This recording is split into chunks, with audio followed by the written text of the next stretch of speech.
1815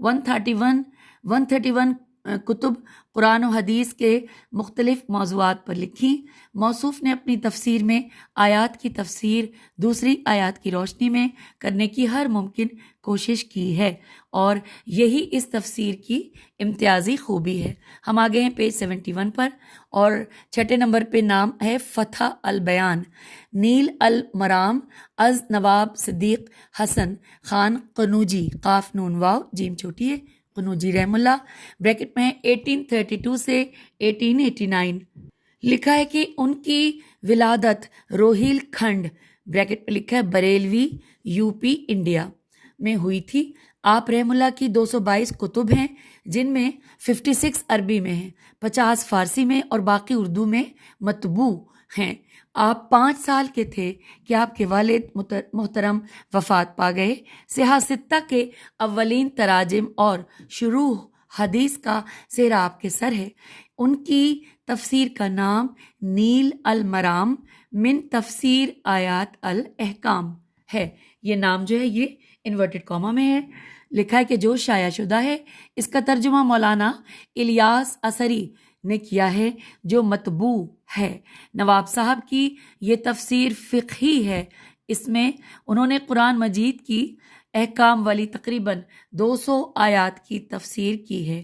موصوف نواب صدیق کی ایک اور تفسیر فتح البیان فی مقاصد القرآن کے نام سے بھی معروف ہے، اور اسی طرح اردو میں تفسیر ترجمان القرآن کے نام سے مطبوع ہے۔ آپ کی اولاد میں 2 بیٹے اور 1 بیٹی تھی۔ آپ کے شاگردوں میں سلیمان ندوی، مناظر احسن گیلانی، ابوالکلام آزاد اور امین احسن اصلاحی شامل ہیں۔ مفسر نے اپنی تفسیر میں الفاظ کے معنی، بیان، قرات، اسباب نزول، مسائل فقہ، فقہا کے اجتہادات، غرض تمام پہلوؤں کا لحاظ رکھا ہے۔ موصوف نے اپنی تفسیر کے مقدمے میں عہد صحابہ سے لے کر اپنے زمانے تک کے مفسرین کے نقطہ نظر اور اصول تفسیر کا تعارف کروایا ہے، روایت اور درایت کا مطلب سمجھایا ہے، اور اس کے بعد اپنے مقصد تفسیر اور تفسیری نقطہ نظر کو وضاحت کے ساتھ پیش کیا ہے۔ نمبر 7، تفسیر فتح العزیز از شاہ عبد العزیز دہلوی رحم اللہ 1159 سے 1239 ہجری۔ لکھا ہے کہ آپ شاہ ولی اللہ رحم اللہ کے بڑے صاحبزادے ہیں۔ یہ نہایت مفصل تفسیر تھی، جس کی اکثر جلدیں 1857 عیسوی کے ہنگاموں میں ضائع ہو گئی تھی، اور اب صرف سورہ بقرہ اور پارہ ام کی تفسیر موجود ہے۔ نمبر 8، فتح المنان المعروف تفسیر حقانی از مولانا ابو محمد عبدالحق حقانی، اور یہ ہے بریکٹ میں 1267 سے 1335 ہجری۔ لکھا ہے آپ رحم اللہ کی تفسیر 8 جلدوں میں شائع ہو چکی ہے۔ یہ قرآنی علوم کا انسائکلوپیڈیا ہے اور اہل علم میں بہت مقبول ہے۔ اس تفسیر میں روایت اور درایت دونوں کو جمع کر دیا گیا ہے۔ نمبر 9، بیان القرآن از مولانا اشرف علی تھانوی 1884 سے 1943 عیسوی۔ آپ رحم اللہ کی تفسیر اہل علم اور عوام میں بہت مقبول و معروف ہے۔ اس کے علاوہ بھی آپ نے 800 کتب، رسائل، کتابچے تحریر فرمائے۔ یہ تفسیر تشریح، لغات، فصاحت و بلاغت کے نکات اور تصوف و سلوک کے اسرار و رموز کا بے بہا خزانہ ہے۔ اس میں تراکیب، استنباط اور اختلاف قرات کا ذکر ہے۔ اس میں تصوف اور تزکیہ نفس پر خاص مضامین لکھے گئے ہیں۔ اس میں بیضاوی، جلالین، اتقان، الف ت قاف الف نون، معالم التنزیل، روح المعانی، خازن، تفسیر عثمانی، تفسیر ابن کثیر، در المنصور اور الکشاف کا خلاصہ موجود ہے۔ یہ تفسیر پہلی بار مطبع مجتبائی دہلی سے 1918 کو 12 جلدوں میں مطبوع ہوئی تھی۔ ہم آگے ہیں 72 پیج پر اور 10ویں نمبر پہ پڑھنے جا رہے ہیں مفردات القرآن وسالیب القرآن، اور مولانا حمید الدین فراہی 1863 سے 1930 عیسوی۔ آپ انڈیا کے شہر اعظم گڑھ اتر پردیش کے قصبے فریحہ میں پیدا ہوئے۔ اس قصبے کی مناسبت سے آپ فراہی کی نسبت سے مشہور ہیں۔